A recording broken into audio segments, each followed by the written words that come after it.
বইয়ের পাতায় নয়, এবার বাস্তবেই প্রযুক্তির চমক দেখালেন শিক্ষার্থীরা। কেউ তৈরি করেছে স্মার্ট হোম, কেউ গ্যাস লিকেজ শনাক্তকারী, কেউ আবার পরিবেশ বান্ধব প্লাস্টিক। কুমিল্লার সিসিএন পলিটেকনিক ইনস্টিটিউটের ইনোভেশন ফেয়ার 2026 যেন হয়ে উঠেছে ভবিষ্যতে বাংলাদেশের এক ঝলক। এইচ এ মহিউদ্দিনের পাঠানো তথ্য ছবিতে ডেস্ক রিপোর্ট। পাম্পিং হলেই তৈরি হবে বিদ্যুৎ। সড়ক ও স্পিড ব্রেকারে স্থাপন করা হলে যানবাহনের চাকার ঘর্ষণে তৈরি হবে বিদ্যুৎ। তরুণদের এরকম প্রায় 39টি উদ্ভাবনী প্রকল্প নিয়ে কুমিল্লায় অনুষ্ঠিত হয়েছে ইনোভেশন ফেয়ার 2026, যার আয়োজন করে সিসিএন পলিটেকনিক ইনস্টিটিউট।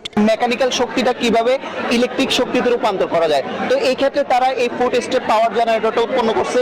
স্পিড ব্রেকারে আমরা জানি যে গাড়িগুলো স্লো হয়, তখন ওই গাড়ির প্রেসারটা দিয়েও আমরা কিন্তু ইলেকট্রিসিটি উৎপাদন করতে পারি। Smart drainage system, smart home, ভূমিকম্প শনাক্তকারী, গ্যাস লিকেজ ডিটেকশন, স্মার্ট রক্তদান ব্যবস্থা, সোলার ওয়াইল্ড পাওয়ার, পরিবেশ বান্ধব বায়োডিগ্রেডেবল প্লাস্টিক, ভার্টিক্যাল ফার্মিং এবং smart green campus carbon calculator সহ এমন নানা প্রযুক্তি নির্ভর উদ্ভাবন।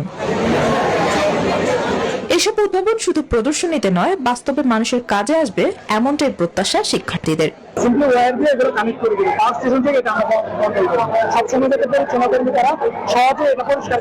নোটিফিকেশন যাবে একাধিক মোবাইলে, তারপর যত কিছু আমার নিজের মধ্যে যা আসে আমরা সবকিছু কোডিং এর মাধ্যমে এটাকে কাস্টমাইজ করে নিতে পারবো নিজের মন মতো করে। শিক্ষার্থীদের এসব উদ্ভাবনী চিন্তা ও বাস্তবমুখী প্রযুক্তি তৈরি দেখে দারুণভাবে আকৃষ্ট হয়েছেন দর্শনার্থীরা। 39টা প্রজেক্ট আসছে 6টা ক্যাটাগরি থেকে।